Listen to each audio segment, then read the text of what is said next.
it's simply just not time. So if Jason Peters was healthy, I mean, sure, that'll be the goal, but you know how that go. Oh, You know how that go. You know how that go. You know how that go. Well, let's be careful. Let's make sure we ain't getting hood Marquise or Marcus. Yeah. Let's out of here. He'll get us up out of here. We done had heel Marcus all show. Now he want to put on his wig and come on here all fancy and shit. Hood Marcus. Hear ye. All right. Have some mead, sir. Have some ale, sir. Have one of my best wenches. Yeah. Meet us at the brothel. I'm on season 7, by the way. I flew through the rewatch, the 5th rewatch. Yeah, man. It's you can't beat it, man. You can't beat it. Once you go, you can't stop. Marcus Hardison says, at the volume. It's me and Will Steele. At the volume. Young cubs hunt without restraint, but beware of the fury of a patient lion. There's even some Micah Parsons connotation in there. Yeah. Young cubs hunt without restraint, but be aware of the fury of the patient lion. Continue to hunt with intellectual stealth, and bounty will be great indeed. Prayers up. The intellectual stealth and bounty will be great indeed. Heavy. Salute. That's heavy. Intellectual stealth is madness. Intellectual stealth, right? You gotta stealthily, you gotta sneakily be better than people. You gotta tiptoe in your brain. Come on, son. Well, I'm not gonna show what I know. I'm just gonna keep it to myself here intellectually. There, you know what I mean? Shouts out to Marcus Hart. I love it. Shouts out to Marcus Hardison, man. King Elman dropped a 5 in the super chat. Says, if a breakout season were to happen for one of these players, whose season would have the biggest impact for us? Bohanna or Osa? I tell you what, I already think Osa's on track for being a good player. But if Bohanna has a breakout season, now you got Osa and Bohanna. You see what I'm saying? You know, because in my mind, you already have Osa. So if Osa breaks out, then sure, that's what we expect of Osa. If Bo go crazy, oh goodness, how many D-line you got now? How many D-linemen you got now? Go ahead, Will. I'm gonna say Bo because of the impact. I think his breakout impact would be as a fantastic run stopper with some pass rush to it, because he's been doing a little something in the preseason and in training camp. And sure, I would love to have our own Sam Adams type of dude who just gets in there and just mauls defenders, stops the runs, and opens things up from the outside and from the inside linebacker. So yeah, Bo, I think would have the better impact, which is crazy because Osa been my guy. Oh, shit, that was on accident, but it was on time.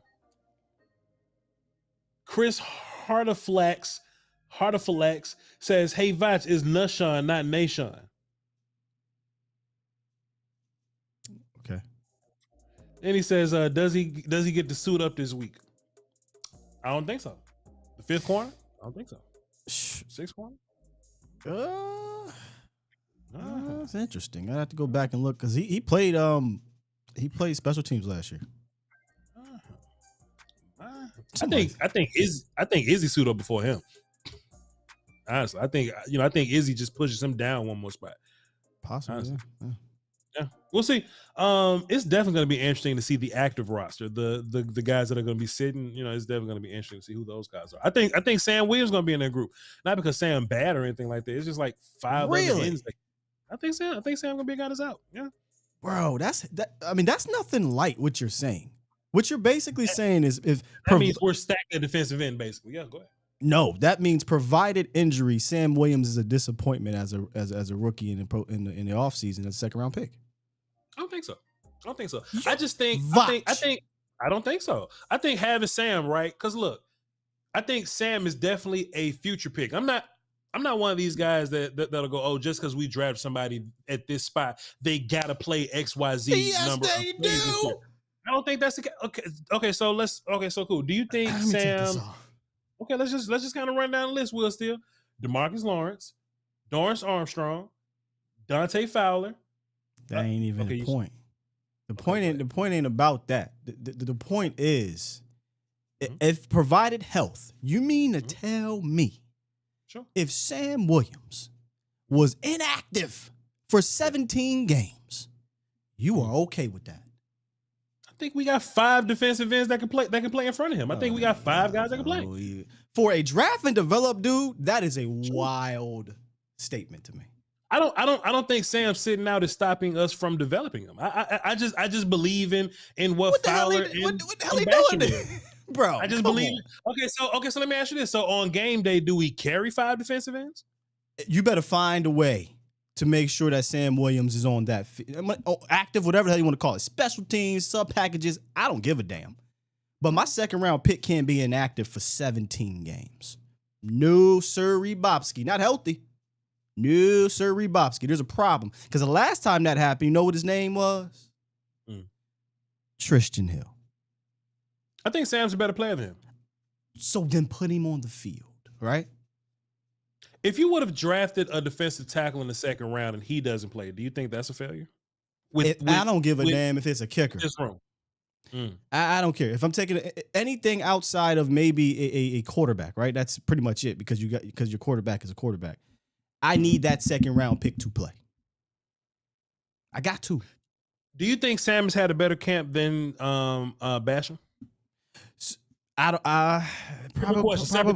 Probably not. Okay, cool. Okay, yeah. Cool. My argument isn't to sit him because of everybody else is great. My argument is that if he hasn't been bad, then I think he needs to be elevated active. If he's been bad, then sure, sit him down if something's going on. But if not, I don't give a damn how packed that room is. My second round pick need to be in there, bro. I don't think Sam is bad. I think Sam has had a fantastic camp. I just think that everybody's been having a fantastic camp. And I think that's the problem that we run into with this D-line room.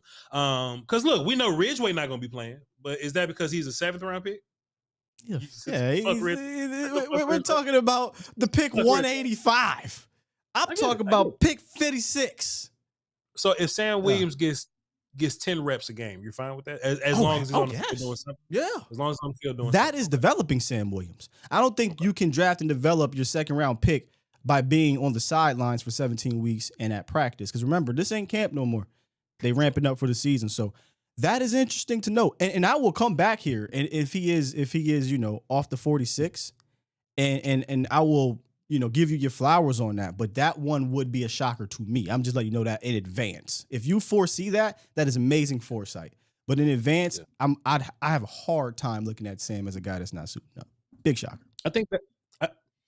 So I think something that's helping him is that we don't consider Chauncey to be an end anymore. I think he's a guy that's going to play both. He's really a tweener guy, but he's definitely going to be more interior than on the edges. So we'll definitely see what's going to happen, man. We're going to revisit this conversation, not in a I'm trying to attack Will Steele kind of way. No, this is fascinating. I want to see it. If it happens, it'll be, I think, like what you said. We're so deep, somebody got to sit.